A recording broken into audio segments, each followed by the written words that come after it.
মানুষ বড়ই বিচিত্র প্রাণী। সব সময় লড়াই করতে থাকে, সব সময় চেষ্টা করে যাতে সেই শ্রেষ্ঠ হয়, চেষ্টা করে যাতে তার সামনে সবার মাথা নত হয়। তাই সবার আগে শক্তি অর্জন করার চেষ্টা করে। সে শক্তি অর্জন করেও নেয়, আর তারপর ভয় দেখিয়ে সবাইকে নিজের সামনে নত করে। কিন্তু একটা গুরুত্বপূর্ণ কথা ভুলে যায়, বুঝতেই পারে না। দেখুন, আমি আপনাকে একটা উদাহরণ দিই। আপনি নিশ্চয়ই বৃক্ষ এবং তার ডালপালা দেখেছেন, যা ফলের ভারে নিচু হয়ে যায়। ফল পড়ে গেলে আবার সে উঠে যায়, তারপর আরও একটা ফল হয়, সেটাও পড়ে গেলে আবার উঠে যায়। সর্বদা নত থাকে না। কখনো হাঁটতে গিয়ে আপনি নিশ্চয়ই দেখে থাকবেন যে আপনার পা কোনো ফুলের ওপরে পড়লে তা নত হয়ে যায়, কিন্তু যেই আপনি পা সরাবেন সেই ফুল আবার উঠে দাঁড়ায়। একটা অত্যন্ত গুরুত্বপূর্ণ কথা মনে রাখবেন, যে শির ভয়ভীত হয়ে আপনার সামনে নত হয়, সেই শিরই বিরোধিতা করতে সবার আগে দাঁড়াবে। আপনি জিতে নিন, সবাইকে জিতে নিন, কিন্তু ক্ষমতার দ্বারা নয়। তাদের জিতুন প্রেমের সাহায্যে। রাধা রাধা। ঈশ্বর লতা পাতাকে দাঁড়িয়ে থাকার শক্তি দেননি, ঈশ্বর এই শক্তি দিয়েছেন বৃক্ষকে। এই লতা পাতা বৃক্ষের সাহায্যে দাঁড়িয়ে থাকে, তাতেই বিকশিত হয়। এবার এই লতা পাতা দুই ধরনের হয়। প্রথম সে যে এই বৃক্ষতে বিকশিত হয়, ফুল ফুটিয়ে তোলে, নিজেকেও সুন্দর বানায়, বৃক্ষকেও সুন্দর বানিয়ে তোলে। দ্বিতীয় সে যে বৃক্ষকে পুরোপুরি শুকিয়ে দেয়, তার প্রাণ শক্তি তার থেকে কেড়ে নেয়, আর শেষে নিজেও ধ্বংস হয়ে যায়। তাই মনে রাখবেন, যে ব্যক্তি সবসময় আপনার সাথে থাকে, সবসময় আপনার সম্বল হয়ে থাকে, সবসময় সে আপনাকে সাহায্য করে, আর যদি আপনি তার সাথে ছলনা করেন, আপনার অন্ত নিশ্চিত। এরকম কখনো করবেন না। সেই ব্যক্তিকে ভালোবাসা দিন, সম্মান দিন, আর আমার সাথে প্রসন্ন হয়ে বলুন, রাধা রাধা। কখনো আপনি কোনো কুমোরকে দেখেছেন যারা মাটির পাত্র বানায়? প্রথমে সে ভিজে মাটি মাখে, তারপর তাকে গড়ে, তারপর তাকে চাকায় দিয়ে সঠিক আকার দেয়। যদি আকার ঠিক না হয় তা তক্ষুনি ঠিক করে দেয়, কারণ সে এটা জানে যে একবার এটা আগুনের তাপে দিয়ে দিলে, একবার এটা শুকিয়ে গেলে তারপরে এর আকার কখনোই বদলানো যায় না। এখানে লুকিয়ে আছে একটা শিক্ষা, সমস্ত মাতা পিতার জন্য একটা শিক্ষা। মাতা পিতাও তো এরকমই হন। তাদের নিজেদের সন্তানকে সঠিক সময় মতো শ্রেষ্ঠ শিক্ষা দেওয়া উচিত। মাতা পিতা যেন কখনো তাদের বিধাতা না হতে চান, কিন্তু প্রতিটা মুহূর্তে সবসময় চেষ্টা করুন তাদের সঠিক পথ দেখানো। কখনো কোমলতা দিয়ে, কখনো ভালোবাসা দিয়ে, আর কখনো কঠোর হয়ে। তার জীবনকে, তার ব্যক্তিত্বকে আকার দেওয়ার চেষ্টা করুন। কারণ যেমন মাটি একবার শুকিয়ে গেলে তারপর সেই পাত্রের আকার বদলানো যায় না, ঠিক সেইভাবেই আয়ুর বৃদ্ধির সাথে সন্তানের শিক্ষা কখনোই বদলানো যায় না। তা মনে রাখবেন। রাধা রাধা। আপনি কি কখনো কোনো প্রজাপতি দেখেছেন? ভালো নিশ্চয়ই লাগে। আসলে প্রজাপতি কার না ভালো লাগে? ছোট হোক বা বড়, প্রজাপতিকে সবার ভালো লাগে। এবারে ভাবুন, এই প্রজাপতির সূত্রপাত কি করে হয়? এই প্রজাপতি শুরু হয় একটা গুটি থেকে, যেখানে সে সুরক্ষিত থাকে। গুটি ভেঙে যখন সে এই সংসারে আসে, তখন একটা কীট রূপে থাকে। কীট যে ভূমির ওপরে চলাচল করে, যে বৃক্ষের পাতার ওপরে সুরক্ষিত থাকে। তারপরে তার মধ্যে আসে আরো একটা পরিবর্তন, তার ডানা গজায়। তখনই সে প্রজাপতি হয়। তখন সে খোলা আকাশে উড়ে বেড়াতে পারে। সুন্দর সুন্দর পুষ্প থেকে সে মধু পান করে। কখনো ভেবেছেন যে প্রজাপতি ছাড়া আর কেউ এটা পারে না কেন? কারণ সে সেই গুটি থেকে বেরোতে পারে। যদি সে সেই গুটি থেকে নাই বেরোতো, সে উড়তেই পারত না, কখনো প্রজাপতি হতেই পারত না। আমাদের সাথেও ঠিক এটাই হয়। আমরা সবসময় সেখানেই থাকতে চাই যেখানে আমরা সুরক্ষিত থাকি। সেই সুরক্ষা চক্রেই আমরা থাকতে চাই, কিন্তু এই বিকাশ সুরক্ষা সীমা পার হওয়ার পরেই অর্জন করা যায়। তাই যদি আপনি জীবনে বড় কিছু করতে চান, মহান কাজ করতে চান, নিজের ব্যক্তিত্ব তৈরি করতে চান, তাহলে এই সুরক্ষা চক্র ভুলে যান। সুরক্ষা সীমা লঙ্ঘন করুন, এগিয়ে যান, প্রতিকূলতার সম্মুখীন হন, কঠিন পরিস্থিতির সম্মুখীন হন, সাহস করে এগিয়ে চলুন, আরো শক্তিশালী হয়ে উঠুন। তবেই আপনি জীবনে কিছু করতে পারবেন, তবেই আপনার ডানা গজাবে, আর তবেই আপনি এই সুন্দর আকাশে উড়ে বেড়াতে পারবেন। রাধা রাধা। আমাদের কোনো স্থানে পৌঁছতে গেলে একটা মাধ্যমের প্রয়োজন হয়। কিছু মানুষ এই মাধ্যমকে রাস্তা বলে, কেউ পথ বলে, আবার কেউ বলে সরণি। মানুষ নিজের লক্ষ্যে পৌঁছানোর জন্য এই পথেরই খোঁজে থাকে, কিন্তু মানুষ একটা কথা বুঝতে পারে না, যে এই পথে এগোতে গেলে এই পথকে পিছনে ঠেলাও অত্যন্ত প্রয়োজন। যদি এটা করার ক্ষমতা আপনার না থাকে, তাহলে আপনার পথ আপনাকে লক্ষ্যে পৌঁছতে দেবে না। দ্বিতীয় কথা, যদি নিরন্তর চেষ্টা আপনি করতে পারেন, যদি সেই ক্ষমতা আপনার মধ্যে থাকে, তাহলে আপনি যখন চাইবেন, যেখানে চাইবেন, নিজের পথ নিজেই বানাতে পারবেন। রাধা রাধা। আমাদের সব থেকে ভালো লাগে বিজয়, সব থেকে অপ্রিয় হলো পরাজয়। কিন্তু আপনাকে একটা কথা বলে দিই, হার নামক কোনো পরিণাম হয়ই না। যাই পরীক্ষা থাকুক না কেন, হয় সেটা জয়তে পরিবর্তিত হয়, নয় সেটা আমাদের কোনো শিক্ষা দিয়ে যায়। তাই কোনো কিছু নতুন শুরু করার আগে কখনো সংকোচ করবেন না। হয় জয় আপনাকে বিজয়ীর মালা পরাবে, নয়তো এই হার আপনাকে অমূল্য কিছু শিখিয়ে যাবে। রাধা রাধা। এই ছোট কাঠের ডাল দেখতে পাচ্ছেন আপনি? একটা বৃক্ষ থেকে এরম হাজার হাজার ডাল পাবেন, যা দিয়ে আপনি আগুন জ্বালাতে পারবেন, যা নিজে জ্বলে আমাদের ভোজন বানাতে সাহায্য করে থাকে, যা নিজে জ্বলে অন্ধকারে আমাদের আলোকিত করে। যদি এটাই অন্যভাবে দেখা যায়, তাহলে এমনই এক ছোট্ট ডালের টুকরো একটা ছোট্ট ফুলকিতেই নিজের সাথে হাজার হাজার বৃক্ষ জ্বালিয়ে দিতে পারে।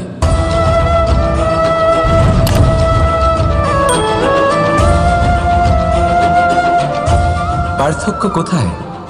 পার্থক্য হলো শুধু দৃষ্টিভঙ্গিতে, মানসিকতায়।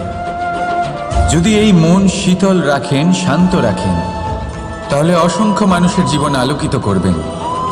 যদি ক্রোধ আর অহংকারের আগুনে জ্বলতে থাকেন, তাহলে শুধুমাত্র বিনাশ করবেন।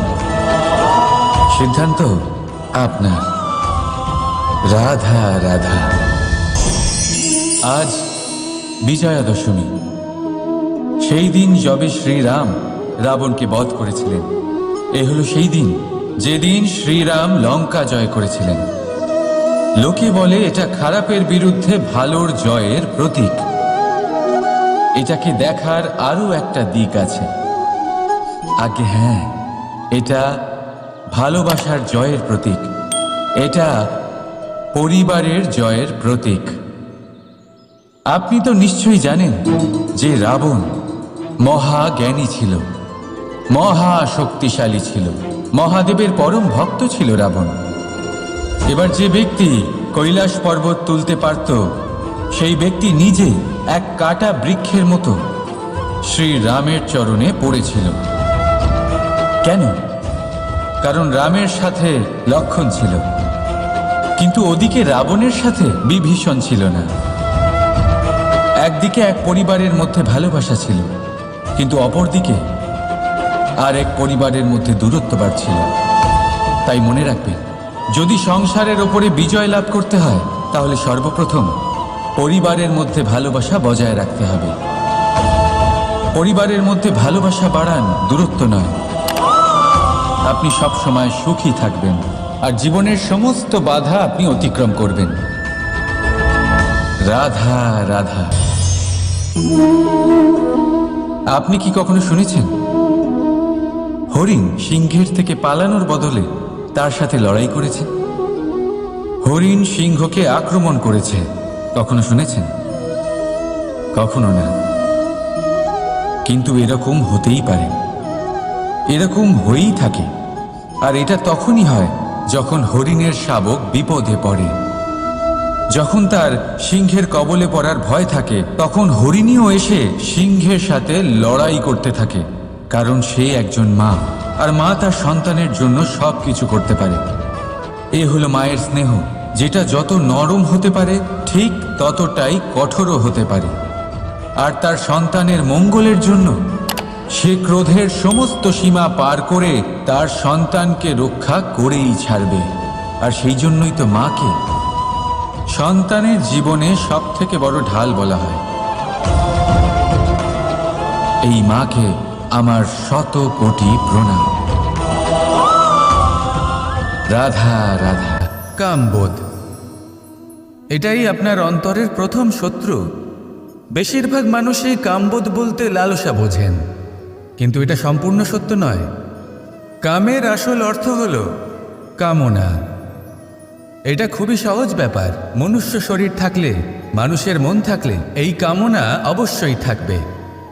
এবার এটাই দেখতে হবে যে এই কামনা নেতিবাচক কামনা নাকি ইতিবাচক কামনা।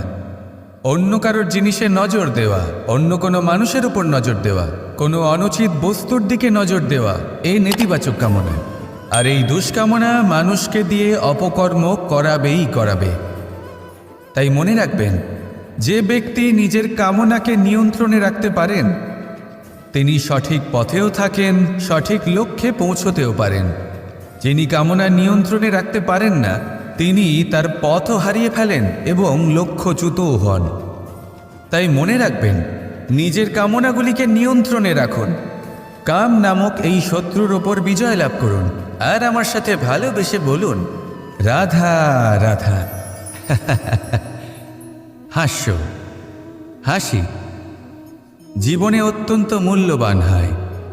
কথায় আছে যে হাসি এবং হাস্য আমাদের জীবনে ওষুধের মতো কাজ করে, আমাদের সুস্থ রাখে, আমাদের জীবনের অনুভূতিগুলিকে আরও সুন্দর করে তোলে।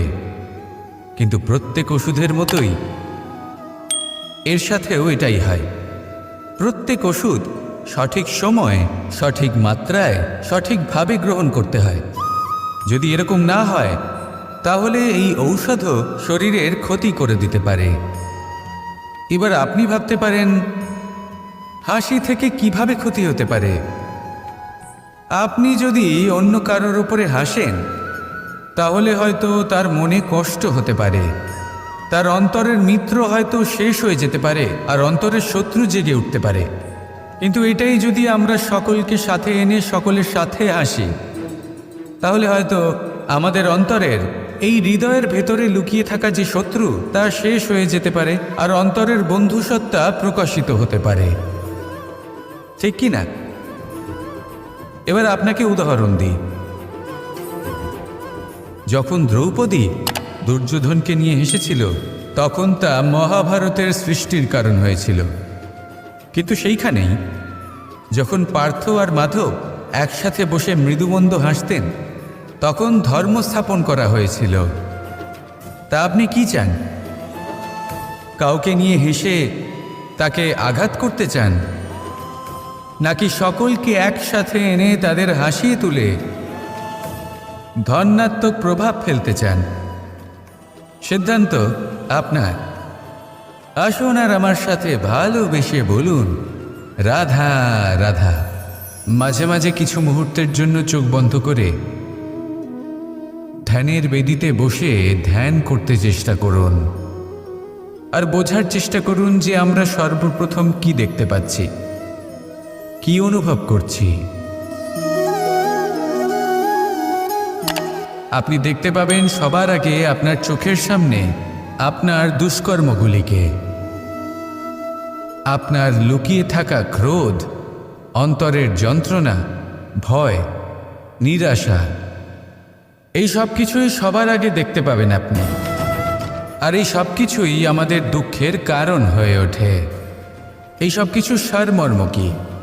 সারমর্ম শুধু একটাই, সেটা হলো এই যে আমাদের এই মন তা কিন্তু দুষ্কর্ম পছন্দই করে না। আমাদের এই মন একটা সুখময় জীবন যাপন করতে চায়, সৎকর্ম করতে চায়। তাই এটাই করুন, শুভ চিন্তা করুন, শুভ কর্ম করুন, ইতিবাচক মনোভাব নিয়ে জীবনে অগ্রসর হন। তারপর চোখ বন্ধ করে অন্তরে দেখতে থাকুন। দুঃখের আভাসই পাবেন না। এই মন প্রসন্নতা এবং প্রেমের দ্বারা পূর্ণ হবে এবং বারবার বলে উঠবে, রাধা রাধা। ছোটবেলা থেকেই আমি গরু চড়িয়ে অভ্যস্ত, সেই জন্য সকলে আমাকে গোপাল নামে ডাকত। কিন্তু গোপাল হয়ে আমি একটা অমূল্য শিক্ষা লাভ করেছি। আমি দেখেছি যে গৌশালাতে অনেক বাছুরের মধ্যে একটি গাই তার নিজের বাছুরকে অবশ্যই চিনে ফেলে। যেখানে সমস্ত বাছুর একই রকম দেখতে এবং প্রত্যেকের স্বরও সমান, তারপরেও সকল বাছুরের মধ্যে নিজের বাছুরকে ঠিক চিনতে পেরে যায় এবং তার সাথেই থাকে। ঠিক এইরকমই কিছুটা হয় আমাদের কর্ম এবং তার কর্মফল। আপনি সবার মাঝে থেকেও কোনো কর্ম যদি করেন, সেই কর্মফল সবার মধ্যে আপনাকে চিনে ফেলবে এবং আপনার সাথেই থাকবে। তাই যখনই কর্ম করবেন ভেবে চিন্তে করবেন। কোনো কর্ম করার আগে একবার ভেবে দেখুন, তাহলে জীবনে বারংবার অনুতপ্ত হতে হবে না। কারণ বিষয়টা কিছুটা এরকম যে এই সংসারে আপনি কাল, কর্মফল এবং সময়, এই তিনের হাত থেকে কখনো লুকোতে পারবেন না, কখনো পালাতেও পারবেন না। আসুন আমার সাথে ভালোবেসে বলুন, রাধা রাধা। আভূষণ, কার না ভালো লাগে এই আভূষণ? আমরা পরিশ্রম করি, ধন অর্জন করি আর আভূষণ কিনে থাকি, কখনো নিজের জন্য, কখনো বা তাদের জন্য যাকে আমরা ভালোবাসি, বা তাদের জন্য যাকে আমরা সম্মান করি। হয়তো সেই জন্যই সীতা চূড়ামণি ধারণ করেছিলেন এবং আমি সামন্তকমণি। কিন্তু এটাই কি সেই প্রকৃত আভূষণ যা আপনার মূল্য বৃদ্ধি করে? না। শ্রীরামের আভূষণ হলো ওনার নম্র ভদ্র ব্যবহার। মাতা সীতার আভূষণ হলো ওনার সততা, ওনার নিষ্ঠা, ওনার ত্যাগ। অর্জুনের আভূষণ ছিল ওনার একাগ্রতা। রাধার আভূষণ ওনার প্রেম। এই আভূষণ কোথাও নেই, আপনার মনে আছে। যদি আপনার মনে মিষ্টতা থাকে, তা শান্ত হয়, তাতে সততা থাকে, নিষ্ঠা থাকে এবং প্রেম থাকে, তাহলে আপনার অন্য আর কোনো আভূষণের কোনো প্রয়োজন নেই। আপনি যতই ভিড়ের মাঝে থাকুন, আপনার ঔজ্জ্বল্য চোখে পড়বে। আসুন আর আমার সাথে ভালোবেসে বলুন, রাধা রাধা। সুখ এবং দুঃখ, এই দুই হলো আমাদের জীবনের অবশ্যম্ভাবী এবং গুরুত্বপূর্ণ অঙ্গ। আমাদের সকলের জীবনে কখনো সুখও আসে, আবার কখনো দুঃখও আসে। আমরা সবসময় ভাবি আমরা কিভাবে সুখ লাভ করব, কিভাবে আমরা দুঃখ থেকে দূরে থাকতে পারি। আর এই জীবনে যা কিছুই ঘটুক না কেন, সেই সব কিছু আমরা সুখ এবং দুঃখের মাপদণ্ডে মেপে থাকি। এবার এখানে একটা ছোট্ট বিষয় আছে। এটা ভেবে দেখতে হবে যে কে আসলে সুখী ব্যক্তি। সুখী ব্যক্তি হলেন তিনি, যিনি নিজের জীবনে নিজের কর্মের বিশ্লেষণ করে থাকেন, সেই বুঝে পদক্ষেপ নেন। উনি কি করতে চলেছেন সেটা উনি জানেন। আর যদি ওনার কোনো দোষ থাকে বা ভুল থাকে, তাহলে সেগুলো শুধরে নিয়ে এগিয়ে চলেন। সেই জন্য উনি সুখী হন। অন্যদিকে যে ব্যক্তি দুঃখী, তিনি কি করেন? তিনি নিজের ওপর নয়, অন্যের ওপর নিজের নজর রাখেন যে তিনি কি করছেন, কিভাবে কর্ম করছেন, ওনারা অন্যের নিন্দা করেন, অন্যের সাফল্য দেখে ঈর্ষা করেন, ক্রুদ্ধ হয়ে যান, ওনাদের বাধা দিতে চেষ্টা করেন। সেই জন্যই তো ওনারা দুঃখী হন। এই সংসারে এমন অনেক ব্যক্তি